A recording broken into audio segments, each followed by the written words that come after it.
About 5 years ago, I met a wise and wealthy man who had spent his entire life studying success, and he'd reached a clear conclusion concerning the reason for success in life and especially in business. He's dead now, but I'll never forget what he told me, because I immediately recognized that he put the finger on my reason for success and yours, as we'll talk about in a minute. He said the key to success was to set a goal and then to stay with it until you achieve success in at least one important thing. He said that your subconscious mind will then accept that success experience and store it as a pattern, like a template. And then from then on, your subconscious will drive you and direct you and guide you to repeat the pattern of success in other things that you attempt. Another way of saying it is that nothing succeeds like success. Psychologists have demonstrated that achievement brings you a natural high. Once you've experienced your first great success, then not only are you unconsciously programmed to repeat it, but nothing else will ever give you the same wonderful sense of satisfaction. All high achievers know that. Anyway, I learned the truth of this idea many years ago when I first started traveling. I spent 8 years traveling around the world. And in many ways, a trip or a journey is a metaphor for life. My first big trip was that, and much, much more. It had such an enormous impact on me that I've never really gotten over it. My whole life has been different as a result of what I call the Sahara crossing. Let me tell you about it. When I was 18, 3 friends and I decided we'd go off and see the world. We were well out of high school, and we were laboring in sawmills on the West Coast. This is in 1963, and a lot of our friends were heading for Europe to travel around with backpacks. So we decided to do something different. Nobody else was going to Africa, so we decided we'd go to Africa.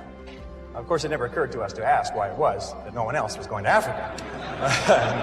And that was our first mistake.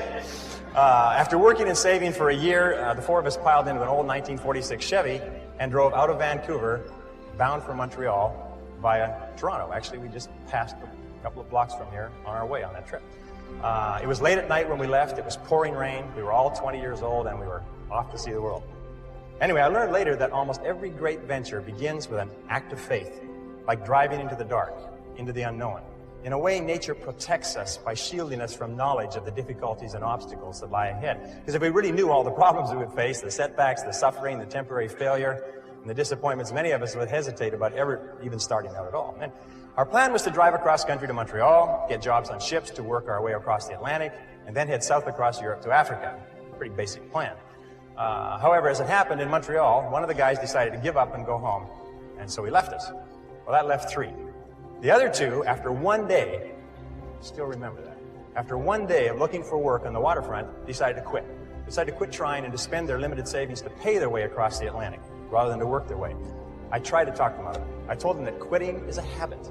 If you quit the first time you run into difficulties, you'll always quit when the going gets rough. You will, in effect, establish a pattern for failure rather than a pattern for success. But their minds were made up, so we split our savings and they took passage on a ship to England.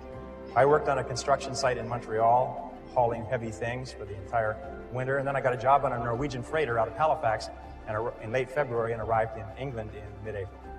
As I had predicted, my friends had quit and stayed in England working at odd jobs. However, we soon made up, good buddies again, and once more we headed for Africa. At this time, all we had was an 8.5 by 11-inch page about this size that had Europe and Africa all on the same map, on the same page. And it seemed to be a very simple thing to go from London, which was up here, to Johannesburg, which was down here. And it's just one page. And I mean, we sort of drew a straight line, and we thought, well, oh yes, there was a little orange part right across sort of a band right through the middle there called the Sahara Desert. Well, we thought, well, we'd just whip over that and get down to the green part on the map. There's no problem. I'm without a word of a lie, this is true. We didn't stop to think that the total distance was about 8,000 miles. See, we were big picture people. We didn't let ourselves get bogged down with details. We were young and we hadn't learned that it's the details that get you every single time. So we took a train down to London. There we bought bicycles. See, we'd never heard of anyone riding from London to Johannesburg on bicycles, so we decided that we would do it first and become famous. That was another mistake. We soon learned that when you ride bicycles across France in the springtime, you find that the hills are all uphill and the wind is always in your face. So likewise, I found that when you embark on any new venture, you often find the same thing. Everything seems to go wrong, usually at the worst possible time and in the worst possible and most expensive way, like starting a new business or a new career. Anyway, after 2 weeks of grinding along on bicycles, uphill the whole way, which seems like a geographical impossibility, but it's true, we said, the heck with this. We loaded the bikes on a train and we rode across France and Spain to Gibraltar. There we sold the bicycles and bought a Land Rover with our last dollar. So now we had a little problem. We were out of money. We'd exhausted our meager finances buying the Land Rover, and we didn't have enough money for fuel and equipment. So we all sat down. We considered ourselves great writers at that time. We all sat down and wrote letters to everybody that we knew, pleading for money, telling them how desperate our situation was. Sitting here looking across the Straits of Gibraltar to Africa. All we needed was just a little bit of money to get us over there. Anyway, eventually we got a little bit of money here and a little bit of money there, and then we got one big score. I'll never forget this. An uncle of Jeff's that he'd only seen once in his life sent us 100 pounds. 100 pounds at that time was $300, worth more than $1,000 today. And we were ecstatic. We were saved. So this was another lesson. Nobody ever makes it on their own. One of the great lessons of life. We all need help from others to get over the rough spots. Well, with the additional money, we loaded up with food and supplies. We took the ferry over to Tangiers in Morocco, and then we headed out of Tangiers toward the Atlas Mountains and the Sahara, full of excitement, singing as we drove down the road. 20 miles out, the radiator blew up. The radiator was just the beginning. Over the next 10 days, the steering rods bent and threw the front wheels out of alignment, so the tires blew one by one. When we got a flat tire, and we got lots of flat tires, we had to sit by the side of the road patiently, sometimes for hours, until somebody came along with the proper tools to help us change the tire. But we pressed on anyway. As we drove deeper into Morocco and over the Atlas Mountains and onto the Sahara Escarpment, we entered into a world that had changed very little in 1,000 years. There were long, long stretches of barren country roads and an occasional oasis surrounded by primitive farms, which was irrigated from wells and underground rivers. And that began an experience that I still remember quite clearly, and I think you'll be able to relate to this. By this time, I was speaking French fairly well. We could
with the natives in the occasional small towns that we passed through. And in one town, early in our slow, halting trek across Morocco, someone asked us where we were headed. And we told them that we were going across the Sahara and into Africa. And he said, "Oh no," he said, "you can't do that." He said, "You'll die in the desert." Well, I looked up my dictionary quickly because I didn't understand the expression. "Vous allez mourir dans le lust." We then began to hear this on a regular basis everywhere we went. We'd stop in a small town, and people would bring their friends up to us and introduce us as the young men who were going off to die in the desert. Well, they seemed quite cheerful about it, but after a while, we found it kind of irritating. I mean, and by the way, these were not your average Arabs. These were Bedouin and Tuareg. These were desert people, members of tribes that lived in the Sahara for 1,000 years. I mean, they were in a position to know what they were talking about. And I learned a valuable lesson from this. I learned then, and for the rest of your life, whenever you try to do something out of the ordinary, people will line up to tell you that you can't do it, why you can't do it, that you'll lose your time, you'll lose your money, that you will, in effect, die in the desert. Even people who should know better will try to discourage you to achieve.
while, you must train yourself to rise above these people, ignoring them and pressing on towards your goal regardless. Your time is your most valuable asset, and your ability to use your time, to spend your time well, largely determines your success and your income and everything that happens to you. And this brings us to what we call the law of forced efficiency. Now, the law of forced efficiency says there is never enough time to do everything, but there's always enough time to do the most important tasks.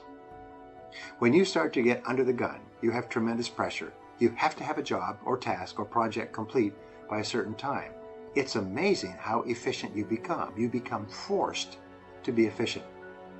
So the key in using the law of forced efficiency is to get really efficient before you run out of time. And the way you do it is you ask a couple of questions. One of the questions you ask is, what are my most valuable tasks? What are my most important tasks? What are the things that you do each day that are more important than anything else? Another question you can ask is, why am I on the payroll? What results have you been hired to accomplish? Of all the results that you can accomplish, what are the most important results that you could accomplish today? It's amazing. If you ask entrepreneurs how important are sales to your business, you know what they'll say? Oh, they're very important. Then if you follow entrepreneurs around for any period of time, one study showed that the average entrepreneur spends 11% of his time on sales and marketing, and the other 89% of the time is spent just doing busy work. And of course, once you start to do busy work, the busy work it increases and increases almost like rabbits multiply. A third question you can ask for the law of forced efficiency is, what can I and only I do that if done well will make a real difference? Every hour there's an answer to this question for you. What can you and only you do that if done well will make a real difference? This means that if you don't do it, nobody else will do it. But if you do it and you do it well, it can make a difference to your life and to your business. And the final question for forced efficiency is this: what is the most valuable use of my time right now? This is the greatest of all questions in time management. And all the books and tapes and courses and time management systems all come down to the answer to this question. What is the most valuable use of your time right now? Whatever your answer to that question is, minute by minute and hour by hour, be sure that you're working on that and not something else. And you become one of the most efficient people in your business.